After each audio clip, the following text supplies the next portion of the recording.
Investigation లిమిట్స్లో crime number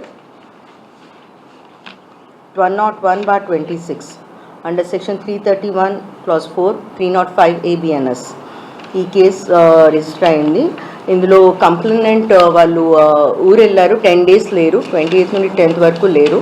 then 10th రాగానే they realise వాళ్ళ గ్రిల్ బ్రేక్ చేసి ఉంది, మెయిన్ డోర్ లాక్ బ్రేక్ చేసి ఉంది, అండ్ దెన్ థెఫ్ట్ జరిగింది అన్నది మనకి పోలీస్కి ఇన్ఫార్మ్ చేయగానే ఇమీడియట్గా టెక్నికల్ సర్వేలెన్స్ స్టార్ట్ అయింది అండ్ ఫీల్డ్ ఇన్ఫర్మేషన్ కూడా తీసుకోవడం జరిగింది. ఆ వీధిలో థ్యాంక్ఫుల్లీ మనకి 200 meters స్ట్రెచ్లో 8 కెమెరాస్ ఉన్నాయి, CCTV కెమెరాస్. సో చాలా హెల్ప్ఫుల్గా ఉండింది. దాని ద్వారా ఎవరు మెయిన్ సస్పెక్ట్ అన్నది మన టీం గుర్తించడం జరిగింది. ఈ అక్యూజ్ ఎవరైతే ఉన్నాడో అతను జొన్నలగడ్డ శ్రీనాథ్, ఇతను 33 year old. ఆయన అక్కడ నడవటం తెలిసింది, మనం గుర్తుపట్టాము.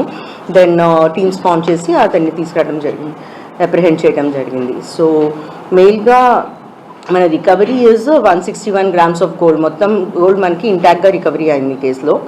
అది కాకుండా వేరే కేసెస్కి సంబంధించినవి కావలి రూరల్లో కేసులో సంబంధించిన ఒక సిల్వర్ 75 grams అండ్ ఒక ల్యాప్టాప్ HP 5 కూడా రికవరీ అయింది.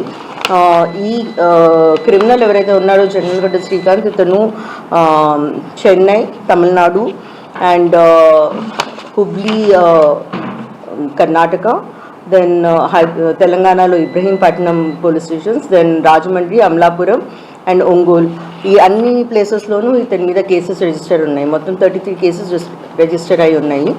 సో ఈ ఇంటర్ స్టేట్ క్రిమినల్ని మన టీం న్యాప్ చేయడం జరిగింది and complete intact property recovery చేయడం జరిగింది.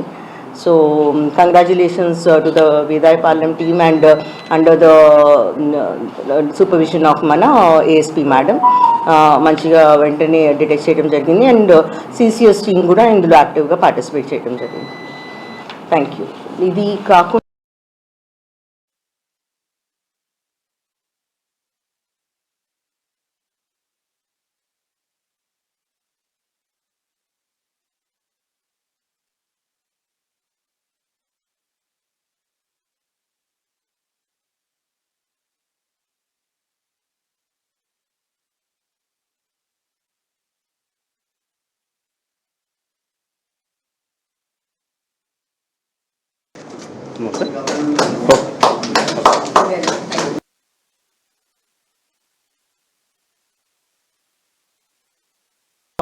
మేజర్గా మనకి ఒక HB.